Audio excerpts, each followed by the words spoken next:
യുദ്ധകലുഷിതമായ ഭൂമികയിൽ പ്രതീക്ഷയുടെ ഒരു ദിനം കടന്നു വന്നിരിക്കുന്നു. ഒരു വെടിനിർത്തൽ കരാറിലേക്ക് ഇസ്രായേലും ഹമാസും നീങ്ങുകയാണ്.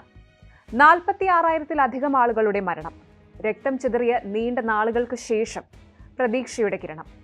2023 ഒക്ടോബറിൽ ആരംഭിച്ച രക്തച്ചൊരിച്ചിലിന്റെ അവസാനത്തിലേക്കുവെന്ന് ലോകം ഉറ്റുനോക്കുകയാണ്.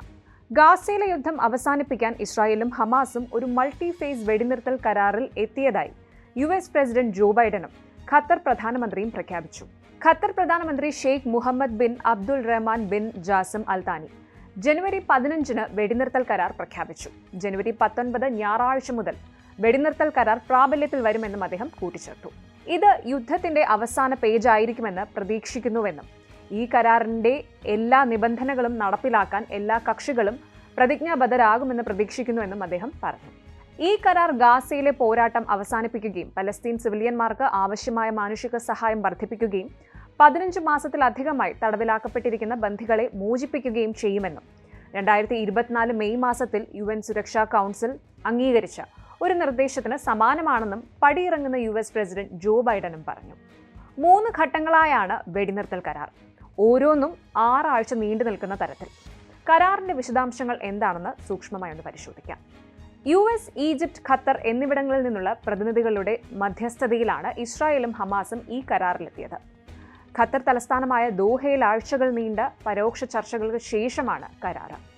പ്രസിഡന്റ് ബൈഡന്റെ ഭരണകൂടത്തിലെയും നിയുക്ത പ്രസിഡന്റ് ഡൊണാൾഡ് ട്രംപിന്റെ ടീമിലെയും പ്രതിനിധികളും സാക്ഷിയായ കരാർ. ഇസ്രായേൽ ഹമാസ് വെടിനിർത്തൽ കരാറിന്റെ ഫസ്റ്റ് സ്റ്റേജ് ഒന്ന് പരിശോധിക്കാം. USഉം ഖത്തറും ചർച്ച ചെയ്ത് ഇസ്രായേലും ഹമാസും ഒപ്പുവെച്ച കരാറിന്റെ 1ാം ഘട്ടം ഈ ഞായറാഴ്ച ജനുവരി 19 ആരംഭിച്ച് 6 ആഴ്ചത്തേക്ക്, അതായത് 42 ദിവസത്തേക്ക് തുടരും.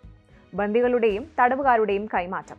US പ്രസിഡന്റ് ജോ ബൈഡൻ പറഞ്ഞതുപോലെ പൂർണ്ണവും സമ്പൂർണവുമായ വെടിനിർത്തൽ, ഗാസയിലെ ഇസ്രായേൽ സൈനികരുടെ ഭാഗികമായി പിൻവലിക്കൽ, എൻക്ലേവിലേക്കുള്ള സഹായത്തിന്റെ വർദ്ധിപ്പിക്കൽ എന്നിവ ഇതിൽ ഉൾപ്പെടുന്നു. ഗാസയിലേക്ക് പ്രതിദിനം 600 ട്രക്ക് സഹായം അനുവദിക്കണമെന്ന് ബുധനാഴ്ച നടന്ന കരാർ ആവശ്യപ്പെട്ടിട്ടുണ്ട്. സ്ട്രിപ്പിലെ പ്രതിസന്ധി ലഘൂകരിക്കാനുള്ള ഭക്ഷണവും മരുന്നും ഇന്ധനവും ഇതിൽ ഉൾപ്പെടുന്നുണ്ട്. ബന്ദി തടവുകാരുടെ കൈമാറ്റത്തിന്റെ കാര്യം വരുമ്പോൾ 2023 ഒക്ടോബർ 7-ന് ദക്ഷിണ ഇസ്രായേലിൽ ഹമാസ് നേതൃത്വത്തിലുള്ള ആക്രമണത്തിനിടെ പിടിച്ചെടുത്ത സ്ത്രീകളും കുട്ടികളും 50 വയസ്സിന് മുകളിലുള്ള സാധാരണക്കാരും ഉൾപ്പെടെ 33 ഇസ്രായേലി തടവുകാരെ മോചിപ്പിക്കുന്നതാണ് കരാർ.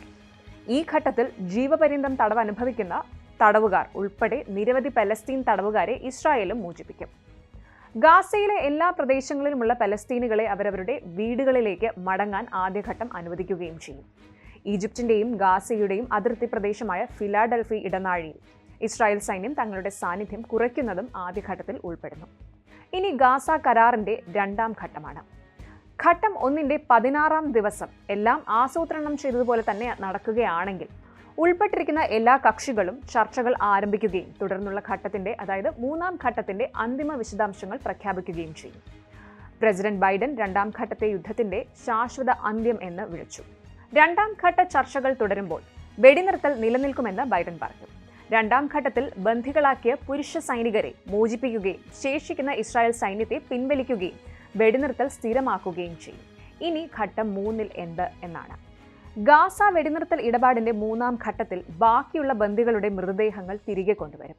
ഒപ്പം 3ാം ഘട്ടത്തിൽ മരിച്ച ബന്ദികളുടെ അവശിഷ്ടങ്ങൾ അവരുടെ കുടുംബങ്ങൾക്ക് തിരികെ നൽകുമെന്നും ഗാസയുടെ പുനർനിർമ്മാണം ആരംഭിക്കുകയും ചെയ്യും. അതായത് അന്താരാഷ്ട്ര മേൽനോട്ടത്തിൽ ഗാസയിൽ 3 മുതൽ 5 വർഷത്തെ പുനർനിർമ്മാണ പദ്ധതി നടപ്പിലാക്കാൻ തുടങ്ങും.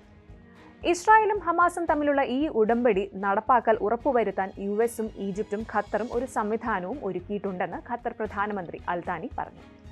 കരാർ നടപ്പാക്കുന്നത് നിരീക്ഷിക്കുന്ന 3 രാജ്യങ്ങളിൽ നിന്നുള്ള ഒരു സംയുക്ത ടീമായിരിക്കും ഫോളോ അപ്പ് നടത്തുന്നതെന്ന് താനി പറയുന്നു. ഇസ്രായേലും ഹമാസും അവരുടെ 15 മാസത്തെ പോരാട്ടത്തിനിടെ നടത്തുന്ന അല്ലെങ്കിൽ ഒപ്പിടുന്ന 2ാമത്തെ വെടിനിർത്തൽ കരാറാണിത്. ആദ്യത്തേത് 2023 നവംബറിലായിരുന്നു. ഒരാഴ്ച മാത്രം നീണ്ടുനിന്ന ആ കരാറിൽ ഹമാസ് തടവിലാക്കിയ 105 ബന്ദികളെ അന്ന് മോചിപ്പിച്ചിരുന്നു. മറുവശത്ത് ഇസ്രായേൽ ജയിലുകളിൽ നിന്ന് 240ഓളം പലസ്തീൻ തടവുകാരെയും മോചിപ്പിച്ചു.